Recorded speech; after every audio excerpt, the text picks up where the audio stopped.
Bonjour, je m'appelle Jean-Marie Thénault.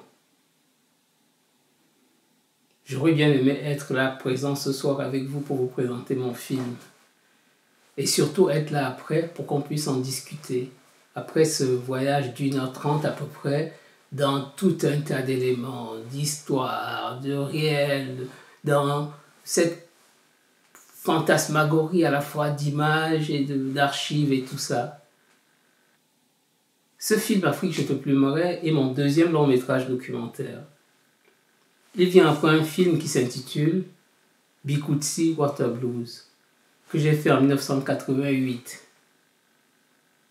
Quand j'ai présenté ce film à Carthage en 1988, j'arrivais, j'étais enthousiaste, je me disais le cinéma, mais la liberté, j'ai parlé de liberté en présentant le film, liberté dans la forme, je ne voulais ni m'enfermer dans le documentaire, ni dans la fiction, je voulais mettre tous les éléments ensemble pour pouvoir parler de cinéma, parler de la vie, parler de nos problèmes et tout ça.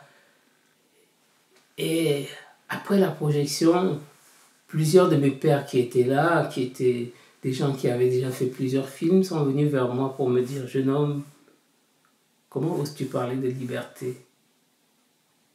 Est-ce que tu sais qu'en disant ça, tu risques de ne plus jamais faire de film ?»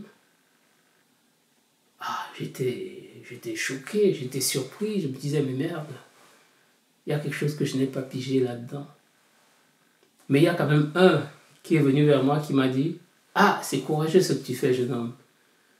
Mais tout le monde va t'attaquer, va tout ça. Mais je te donne un seul conseil, persévère, continue. » C'est un cinéaste pour qui j'ai le plus grand respect et la plus grande admiration. Il est toujours vivant d'ailleurs. Et si j'étais à Ouagache, ça m'aurait fait plaisir d'aller vers lui et de lui dire encore Koro, comment ça va? Mais alors, quand j'ai eu l'occasion de faire Afrique, je te plumerai, je me disais que c'était mon dernier film. Donc là-dedans, il fallait tout mettre. Alors j'ai tout mis. Je me suis lâché.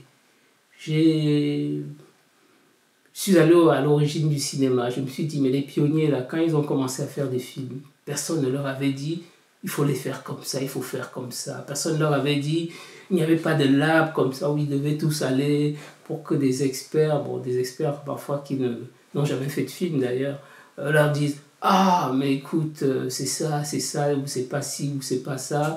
Et puis des experts qui parfois sont des avocats, des juristes, ou je sais pas quoi, qui passent tout leur temps à nous dire comment il faut penser, comment il faut faire.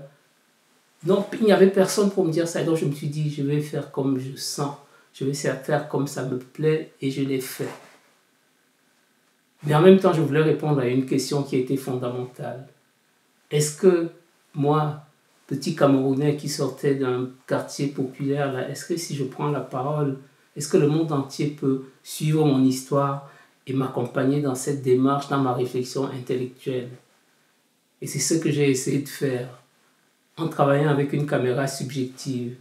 Ce n'était pas à l'époque des petites caméras ou du téléphone portable qu'on peut utiliser là, c'était l'époque des grosses caméras 16 mm où il y avait un opérateur mais où le dispositif était, il devait filmer, les gens devaient parler à la caméra, les gens devaient regarder la caméra et puis dans ma voix, dans mon commentaire, je parlais à la première personne. Donc c'était un peu comme si c'est moi qui tenais la caméra.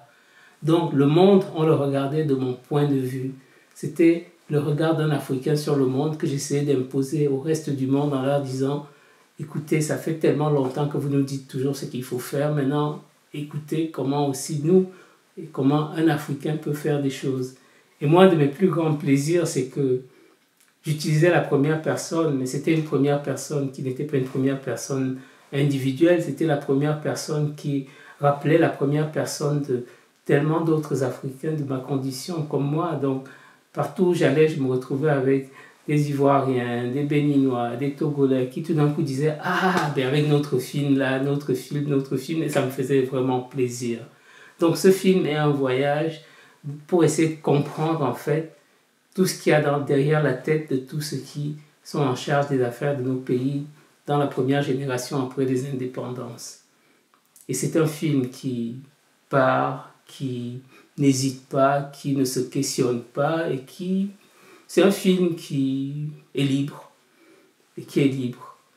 Et moi, aujourd'hui, quand des jeunes viennent vers moi pour me dire qu'ils veulent que je les accompagne, tout ce que j'essaie de faire, c'est de leur communiquer cet instinct de liberté, qu'ils aillent au fond d'eux-mêmes créer, trouver et chercher les éléments qu'il faut pour raconter une histoire. On n'a pas épuisé les modes de récit et Hollywood n'a pas le monopole du récit, ni alors les gatekeepers, ni même l'UNESCO aujourd'hui qui commence à nous gonfler pour nous emmener je ne sais pas où, et encore moins tous les autres qui, parce qu'ils ont les moyens, veulent nous imposer quoi que ce soit. Pour finir cette présentation, je vais juste avoir un petit rêve. Un rêve qui ne se réalisera peut-être jamais. Mais si un de nos chefs d'État, si Sankara était encore là, si Nkrumah était là, si Nyerere était là, peut-être Touadéra de République centrafricaine, j'espère qu'un de nos chefs d'État, un vrai chef d'État, va inviter des jeunes Français, des jeunes Allemands, des jeunes Britanniques, des jeunes, il va les trier au volet, il va tous les inviter, les réunir et les faire venir dans une capitale africaine quelque part pour un grand sommet avec eux, pour réfléchir sur comment déniaiser l'Europe, comment les décoloniser, comment leur donner enfin contact avec leur humanité, pour le bien de tous en fait. Parce que je crois que c'est quelque chose qui est nécessaire pour les générations suivantes. Parce que pour ces générations-là, on a vu venir même des chefs d'État qui, tout jeunes, nous ont promis tellement de choses en disant « Ah, on va rompre avec ce qu'il y avait avant », mais malheureusement, on se rend compte que c'est toujours la même chose. Donc, pour moi, je me dis que peut-être qu'il faudrait qu'un chef d'État ait le courage d'essayer cela. Et si cela se faisait, le prochain film que j'ai envie de faire, ce ne serait plus Afrique, je te plumerai, mais Europe, nous essaierons de te sauver. Bonne projection, à bientôt.